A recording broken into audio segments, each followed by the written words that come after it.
Kom ons blaai in ons Bybels na Johannes hoofstuk 9.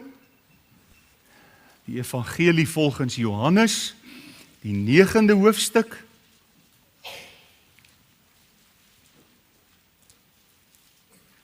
Ons gaan die eerste 11 verse saam lees.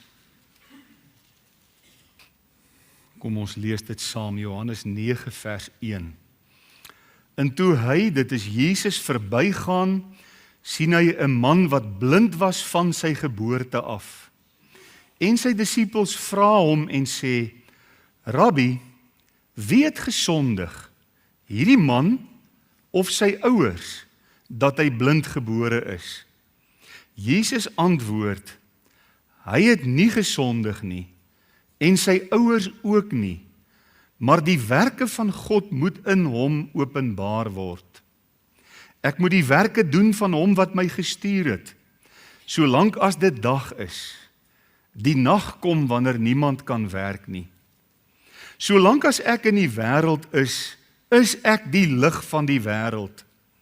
En toe hy dit gesê het, spuug hy op die grond en maak klei van die spuug en smeer die klei aan die oë van die blinde man en sê vir hom, gaan was jou in die badwater Siloam, wat vertaal word uitgestuur. En hy het gegaan en hom gewas, en hy het siende teruggekom. Die bure dan en die wat hom vroeër gesien het, dat hy blind was, sê toe, is hy nie die een wat gesit en bedel het nie?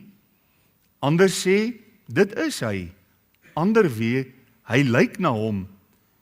Hy antwoord, dit is ek. Hulle sê vir hom, hoe is jou oë geopen? Hy antwoord en sê, die man wat Jesus genoem word, het klei gemaak en op my oë gesmeer en vir my gesê, gaan na die badwater Siloam en was jou. En ek het gegaan en my gewas en ek sien. Tot daar lees ons dan saam uit die kosbare woord van die Here. Kom ons verenig in gebed. Die manne kan staan asseblief, dan bid ons saam.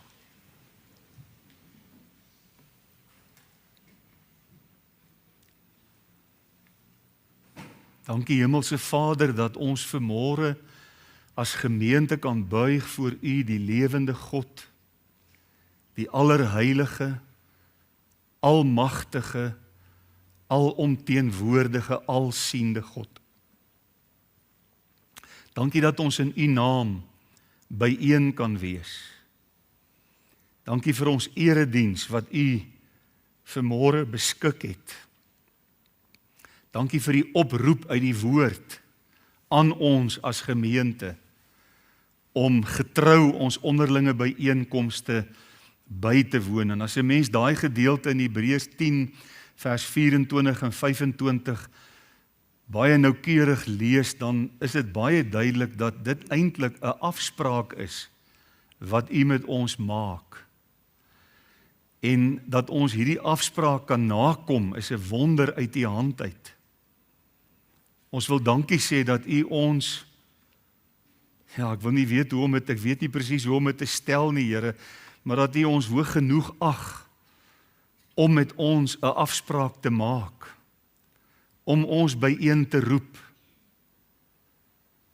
om op U bevel hier byeen te wees. En baie dankie dat ons U kan ontmoet eenmal 'n week, in 'n oggend en in 'n aanddiens.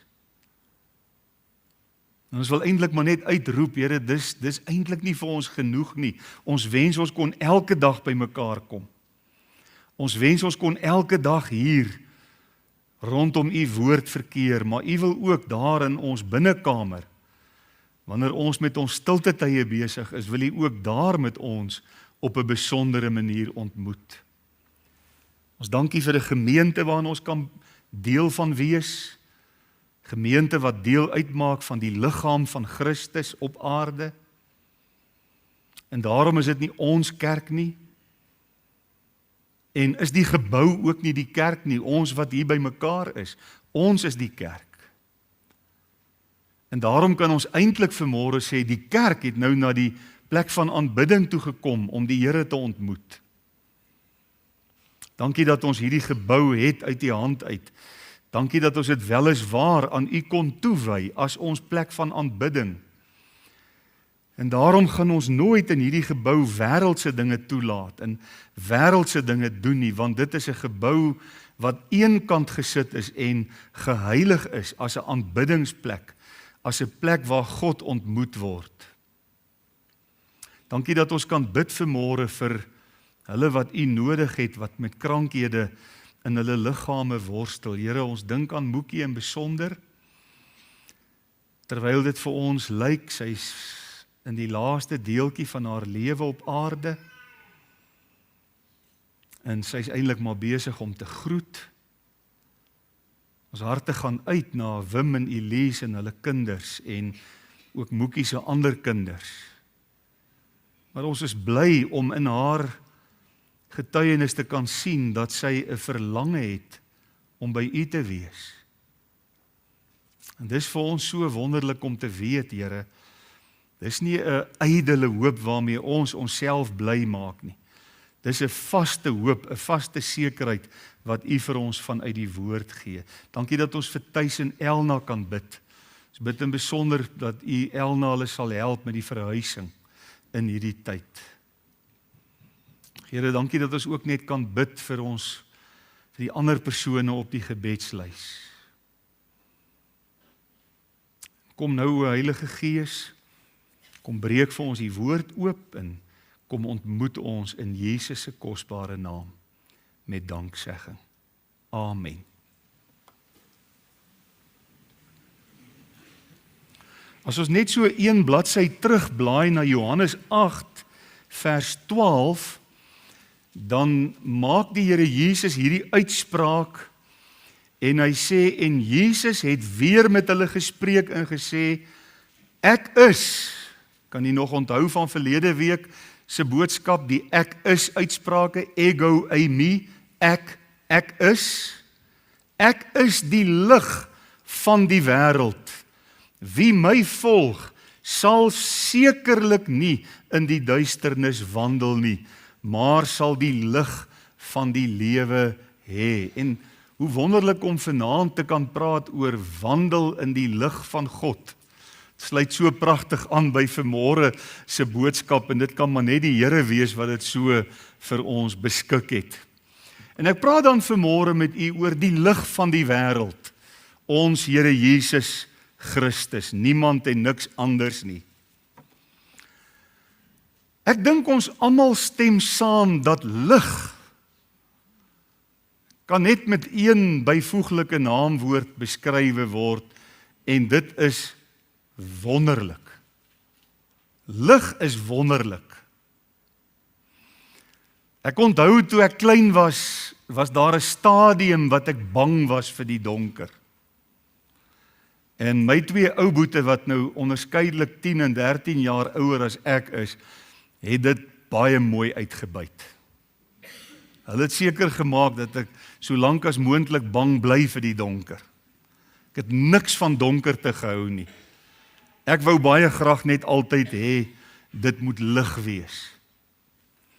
En jy weet, dit is vir my so kosbaar, elke Vrydagoggend, wanneer ons herlewingsbiduur het, dan staan ek vroeg op, maak gou 'n lekker beker koffie, en dan gaan sit en wag ek dat ons nou gaan aansluit op die WhatsApp groep om te begin bid. En soos wat dit somer word, sien jy hoe word dit al vroeër lig. En in die middel van die somer, dan is dit eintlik al sommer helder lig, 5:30 in die oggend. Nou kom ons agter, dit raak nou weer al hoe later lig. En dit is baie interessant, net daar in Europa, waar mense, veral in die noordelike dele van Europa, waar mense lang gedeeltes van die wintermaande in soort van semi-donkerte lewe, wat se invloed dit op mense se gemoedstoestand het. Ek het al artikels gelees wat sê daai mense se gemoedere is baie swaar in die wintermaande. En dis nie vir hulle aangenaam, hierdie donkerte wat so oor die wêreld hang, daar in die verre noordelike halfrond, seker maar dieselfde in die verre suidelike halfrond in hulle winter, né? Feit van die saak is, donkerte is nie baie lekker nie. En as jy nou in 'n land bly waar die kragverskaffer se naam Eskom is, dan weet jy dat jy moet voorsiening maak, want anders is jy gereeld in die duisternis. Hoe lekker is dit as die straatligte werk?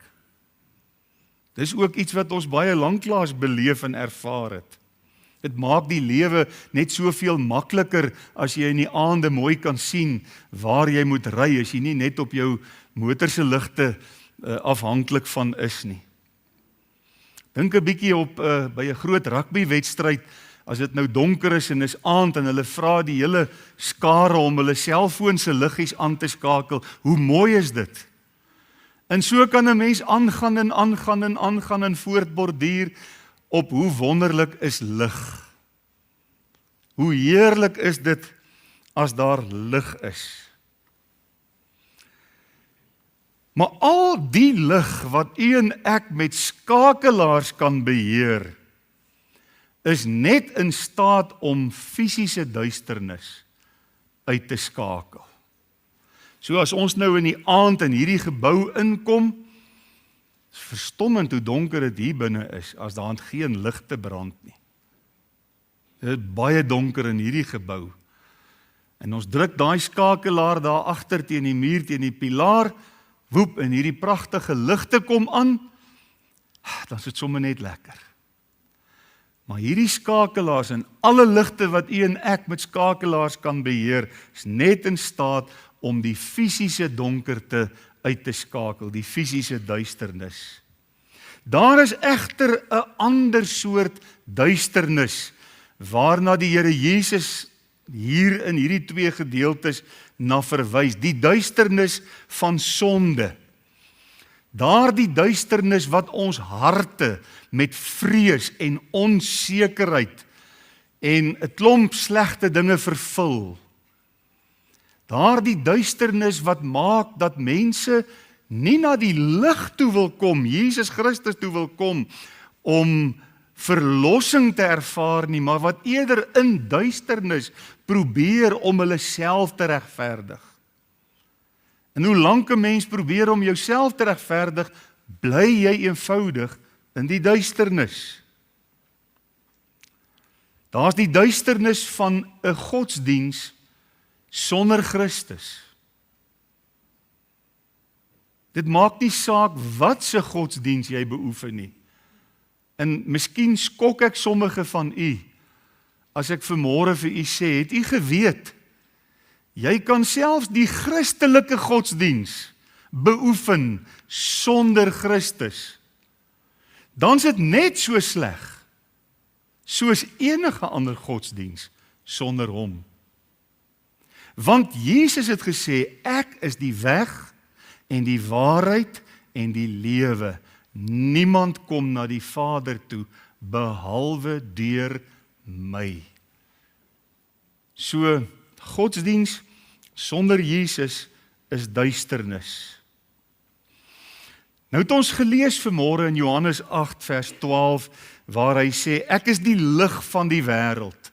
Wie my volg, hier's die voorwaarde, wie my volg, sal sekerlik nie in die duisternis wandel nie, maar sal die lig van die lewe hê. Kan u sien, dis 'n ander lig as dit wat u en ek met skakelaars beheer. Dis 'n geestelike lig. Dis 'n lig wat jou na die ewige lewe lei. En dit wat Jesus hier sê, is nie net 'n baie mooi vergelyking wat hy tref, 'n mooi metafoor wat hy gebruik nie. Dis 'n goddelike aanspraak. Dis een van sy 7 ego eimi uitsprake, goddelike uitsprake, wat net op hom en net op God van toepassing kan wees. En dan direk na hierdie uitspraak vind ons hoofstuk 9, waarin die Here Jesus vir ons eintlik kom illustreer waartoe die lig van die wêreld in staat is. Hy wys vir ons 'n blinde man. Van geboorte af was hy blind, hy was so gebore. En Jesus kom hom te en daar vind hierdie wonder genesing plaas. En as ons dit nou vanmôre deurtrek na die nagmaalstafel en ek is so bly oor die rangskikking wat ook vir ons vanmôre so iets van die lig illustreer, dan moet elkeen van ons in hierdie môre die vraag antwoord: is my geestelike oë al geopen? Kan ek geestelik sien? Dis die vraag wat 'n mens in jou lewe moet antwoord.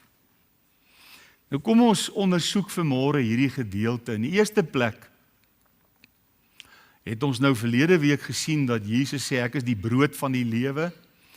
Vanoggend kom ons by die uitspraak ek is die lig van die wêreld. En dan is daar nog 5 Sondae waar ons gaan kyk na die ander 5 ek is uitsprake. Wanneer ons dink aan die tema die lig van die wêreld, dan kom die mens se natuurlike toestand, die toestand van duisternis waarin 'n mens eintlik gebore word, kom heel eerste na die oppervlak. En in Johannes 9 vers 1, die blinde man het ons eintlik 'n pragtige heenwysing na ons toestand van sonde, toestand van geestelike blindheid. En lees ons daar in hoofstuk 9 vers 1, en toe hy verbygaan, sien hy 'n man wat blind was van sy geboorte af. Dis 'n baie hartseer toestand. En 'n mens voel altyd vir enige iemand wat blind is, uit jou hart uit, is daar 'n meegevoel. Daar's 'n jammer in jou hart vir so iemand. Hierdie man het nog nooit in sy lewe enige iets kon sien nie. Sy hele leefwêreld was in duisternis gevul. En nou is die disippels is nou dadelik aan die woord. En hulle wil nou teoloë wees. Jy weet, iemand het eendag gesê, jy moet tog net seker maak, jy kom by God uit, voor jy by teologie uitkom. Want as jy by teologie uitkom, voor jy by God uitkom, is daar 'n baie goeie kans, dat jy nooit by die Here gaan uitkom nie. Dis so hartseer. Maar die disippels wil teoloë wees. Hulle wil 'n teologiese debat hê. En hulle begin dadelik, nou Here, wie het nou, hoor nou mooi, hulle vra nie of iemand gesondig het. Hulle wil sommer dadelik weet, kyk, hulle het klaar die oordeel gevel, in hulle raamwerk het iemand klaar sonde gedoen. Hulle wil nou net weet wie. Was dit hy of was dit sy ouers? Hoekom is die arme ou in die toestand? Sien jy dit raak? En ons moet tog waak, dat ons nie soos die disippels wil wees om te oordeel in wat dit ook al mag wees nie. Maar Jesus omskep dit in 'n genadegeleentheid. Hy gebruik dit nadat hulle nou kom en hulle teologiese ding, Here, wie het gesondig? Hierdie man of sy ouers? Kom die Here Jesus en kom sê hy in vers 3, hy het nie gesondig nie. Is ook nie sy ouers nie. Julle het die kat aan die stert beet. Julle is verkeerd. Maar die werke van God moet in hom openbaar word.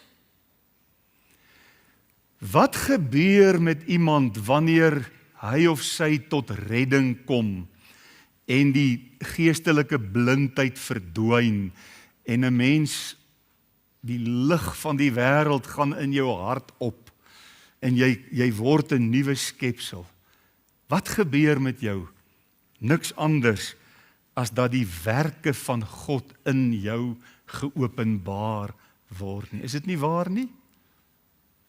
Die redding van 'n siel is die beste openbaring van God se genade aan ons as mense wat jy kan kry. Sy blindheid het 'n geleentheid geskep om in almal wat in Jerusalem was, die krag en die genade van God tentoon te stel. Jesus gaan voort in vers 4 en 5 en hy sê, ek moet die werke doen van hom wat my gestuur het, solank as dit dag is, die nag kom, wanneer niemand kan werk nie. Solank as ek in die wêreld is ek die lig van die wêreld. Daar kom nou 'n gedagte by my op wat ek graag met u wil deel. Wanneer beleef iemand in jou aardse lewe jou donkerste oomblik? Sou u met my saamstem dat dit moontlik daardie oomblik kan wees wanneer jy te sterwe moet kom? Dat dit jou donkerste oomblik op aarde blyk te wees. Ek onthou my pa se sterfbed, waar ek eintlik die getuienis uit sy mond gehoor het dat dit die helderste oomblik van sy lewe op aarde was. Toe hy sê, ek sien my Here Jesus, hy's hier, hy kom my haal. So in steede daarvan, as 'n kind van God te sterwe kom, dat dit vir jou donker word, dan gaan die lig eintlik eers vir jou werklik op. In die tweede gedagte wat ons by stil staan, as ons dink aan hierdie tema, die lig van die wêreld, dan is dit wonderlik om te weet, ons hoef nie die lig aan te skakel nie. Hierdie lig, Jesus Christus, skyn van alle ewigheid af, uit homself. En wanneer hy homself aan iemand openbaar, wanneer hy die lig in jou hart laat opgaan, wanneer hy in jou lewe inskyn, en die skille van jou oë afval, dan bewerk hy verlossing. Kosbaar om dit te weet. Ons lees in vers 6 en 7, en toe hy dit gesê het, spuug hy op die grond, en maak klei van die spuug, en speer die klei aan die oë van die blinde man, en sê vir hom, gaan was jou in die badwater Siloam, wat vertaal word uitgestuur. En hy het gegaan en hom gewas, en hy het siende teruggekom. Jesus neem die inisiatief. Dis hy wat die lig van die wêreld is, wat in hierdie donker omstandigheid kom skyn, sy lig laat skyn. Ons lees dat hy maak met sy speeksel klei in die grond. En ek wil hê ons moet niks hierin lees nie, daar was nou geen magiese krag in die klei wat hy gemaak het nie. Hy smeer dit aan die man se oë en hy stuur hom na die bad Siloam. Daar's geen magiese krag in die bad Siloam nie. Maar wat ons hier mee te doen het, is dat Jesus 'n opdrag gee. Dat sy opdrag, want hy's mos die woord wat vlees geword het, en dat sy opdrag geloof in hierdie blinde man se hart bewerkstellig. En geloof bring gehoorsaamheid aan die lig van die wêreld en doen wat hy gesê het. En deur sy geloof word hy genees. En dis baie duidelik dat sy geloof ook 'n gawe van God is. Geloof gewerk deur die woord van die Here bring gehoorsaamheid, bring 'n gehoorsame reaksie, maak dat 'n mens die geloofstap neem. Daar's 'n ou Engelse kommentator, dink daai die 1800s, het hy geleef met die naam van James Smith. Nou het ek hierdie gedeelte in Afrikaans gaan vertaal, en toe vertaal ek dit terug Engels toe, en ek besluit ek gaan dit in Engels met u deel, want dit sê net soveel mooier. Luister wat skryf James Smith There was no virtue in the dust. Niks. Nor in the spittle, nor in the clay formed, nor in the pool, nor in the washing to unseal the eyes of a man born blind, and to beget in him the gift of vision. All these were in themselves weak things. Al hierdie dinge was in sigself nuttelose dinge, swak dinge. But the eye-opening power lay in his obedience to the word of him who spoke as the light of the world. Dis pragtig. Dis aangrypend gestel. Daarom is dit belangrik vanmôre om kennis te neem. Dit was die geloof wat die woord van Jesus in hierdie man se hart gewerk het en die gehoorsaamheid aan die woord, die geloofsgehoorsaamheid aan die woord wat uiteindelik vir hierdie man genesing geskenk het. Hy is nie deur sy werke gered nie. Hy is nie deur watter ander goedjies ook al gered nie, net deur sy gehoorsaamheid. En daarom weet u, ons het so 2 weke gelede het ek saam met Harry hulle pragtige vergadering van EE3 leiers bygewoon. En toe sê die een Engelse leraar wat by die geleentheid teenwoordig was, the gospel, when preached, is never wasted. Dis baie mooi.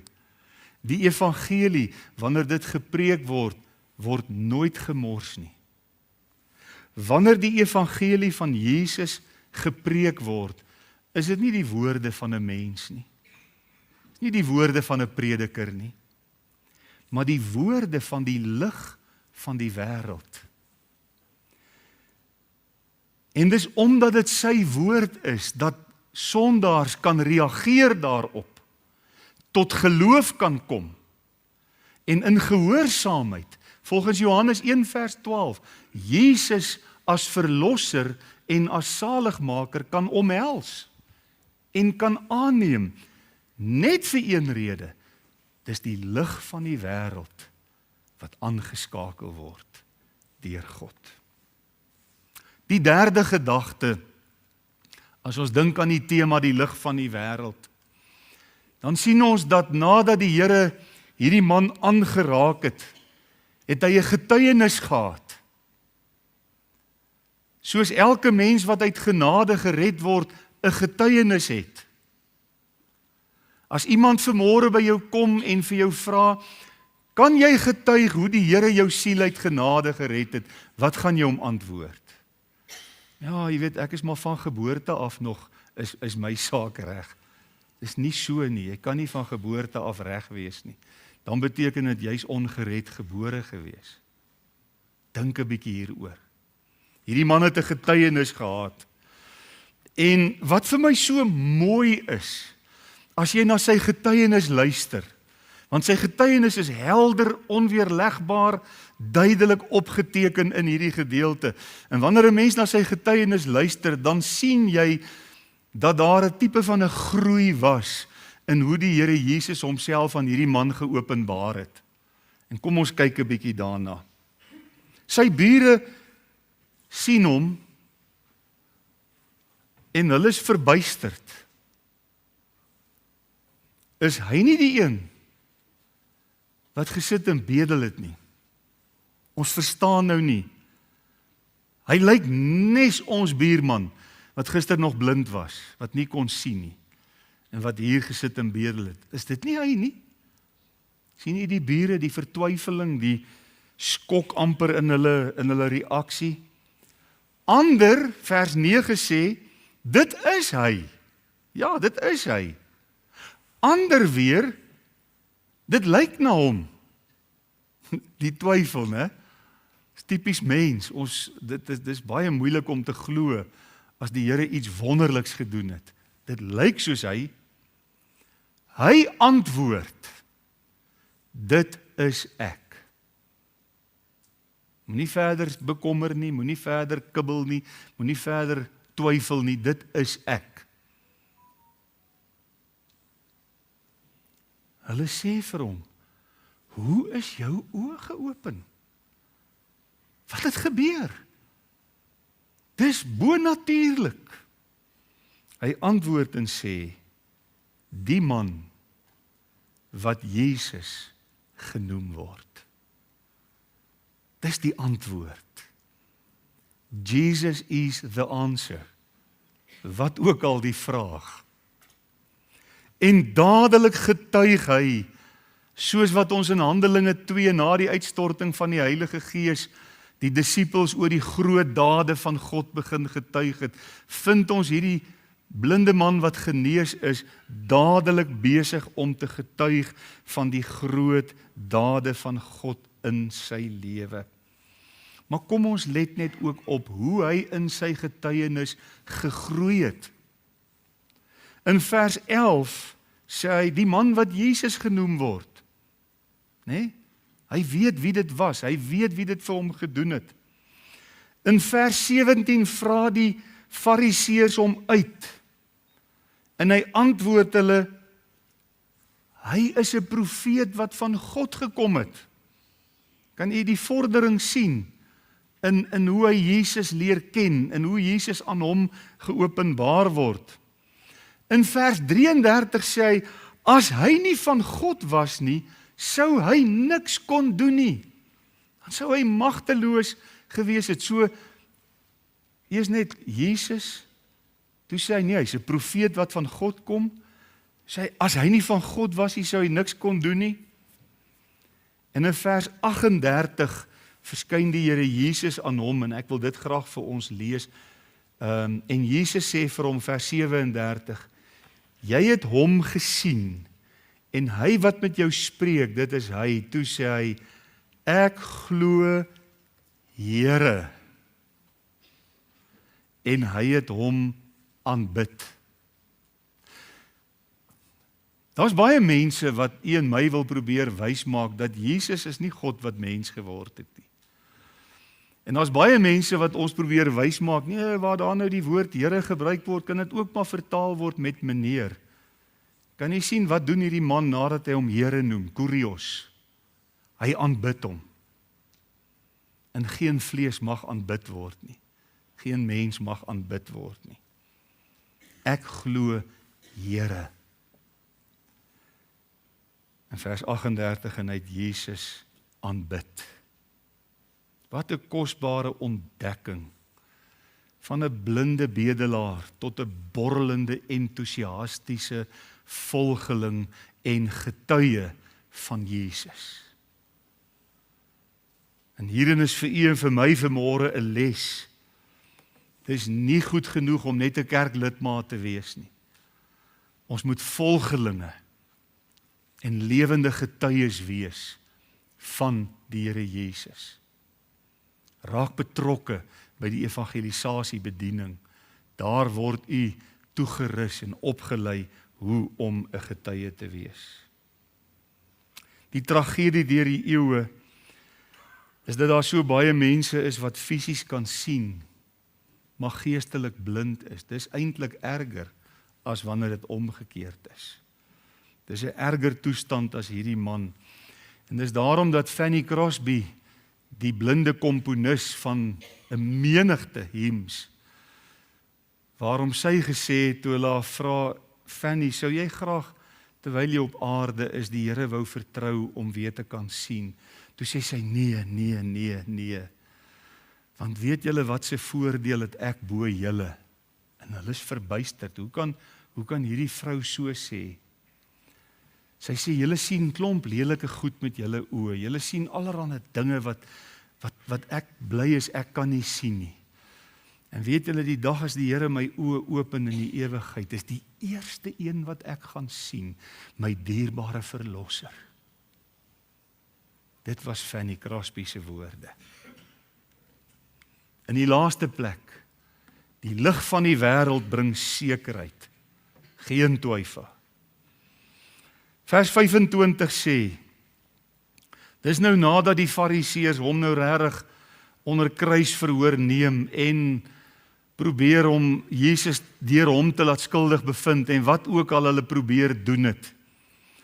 Dan kom hierdie man en hy sê, luister julle oukies, een ding weet ek. Klink hy vir u onseker? As hy sê, een ding weet ek, dat ek blind was, en nou kan ek sien. Daar's geen twyfel in sy hart nie. Op hierdie stadium het hy nog nie eens presies geweet wie Jesus is nie. Hy het net geweet, Jesus het my aangeraak, ek was blind en ek kan sien. Hy het sekerheid in sy hart gehad, dat dit wat die Here Jesus vir hom gedoen het, absoluut waar was. Dit was teen alle wil en dank in bewys, dit was absoluut waar. En jy weet so dikwels, wanneer 'n mens tot bekering gekom het en jy het Jesus as jou saligmaker ontmoet, dan verander die duiwel sy taktiek met jou. Ek het in hierdie week dit met 'n paar mense ook gedeel. Wat is die Satan se taktiek met jou voor jou redding? Om jou te laat goed voel oor jouself. Hy's heeltyd hier in jou oor, moenie bekommer nie, jy's reg. Jy hoef nie tot bekering te kom nie, jy hoef nie Jesus aan te neem nie, jy's 'n goeie mens, jy's baie beter as jou buurman, kyk wat doen hy, kyk wat doen jou buurvrou, jy het nie Jesus nodig nie man, gaan net aan soos jy is, jou saak is reg. Dis sy taktiek voor mense se redding. Maar wee jou as jy tot bekering kom. Want die eerste keer as jy 'n verkeerde gedagte bedink, dan sê hy op jou skouer. O, jy sê jy's 'n kind van God, kyk wat dink jy? O, jy sê jy's 'n kind van God, kyk hoe jy meer verloor. Jy sê jy's 'n kind van God, jy terg jouself man, daar's geen manier dat jy gered kan wees nie. Jy word dan nog kwaad vir die taksies. En vir wat nog alles? Kan jy sien hoe verander hy sy taktiek met jou die oomblik as jy by die Here Jesus uitkom? En dan kom ons by die groot probleem waarom mense dan met geloofsekerheid stoei en worstel. Waarom hulle nie soos die blinde man kan sê, een ding weet ek was blind en nou kan ek sien.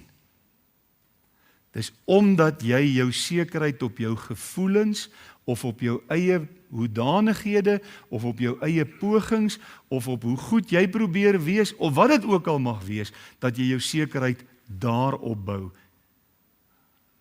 As sekerheid van my gevoel afgehang het, dan wil ek vir u sê, dan was daar baie tye in my lewe waar ek sou dink ek is werklik nie gered nie. Ek het nie met die Here deurgegaan nie. Waarop baseer 'n mens jou sekerheid? Op dit wat Jesus vir jou gedoen het. In die eerste plek dit wat hy aan die kruis vir jou betaal het, wat ons vanmôre herdenk. In die tweede plek dit wat die Gees in jou lewe deur sy kruisdood bewerkstellig het.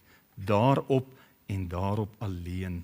Amazing grace. How sweet the sound that saved a wretch like me.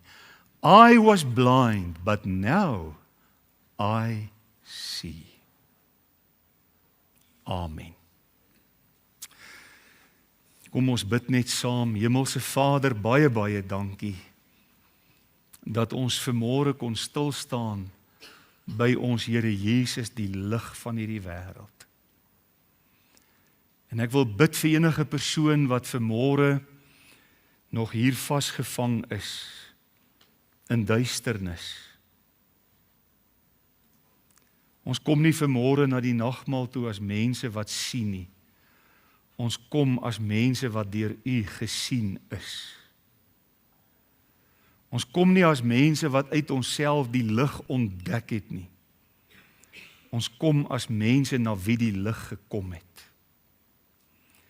Dankie dat die brood vanmôre met ons praat en vir ons kom sê dat die brood van die lewe het na ons gekom wat in duisternis is. Dankie dat die wyn vanmôre vir ons sê dat Jesus met sy kosbare bloed betaal het vir ons geestelike blindheid. Dankie dat die tafel vanmôre 'n boodskap verkondig. Jesus het nie net gekom om ons oë oop te maak nie. Hy het gekom om met ons in 'n verhouding te tree. Baie dankie, Here. Dankie vir ons Here Jesus. Dankie vir sy verlossingskrag. Dankie dat ek vanmôre kan sê, een ding weet ek. Ek was blind. Maar deur sy genade het hy my geestelike oë geopen. Ons eer U daarvoor. In Jesus se kosbare naam. Amen.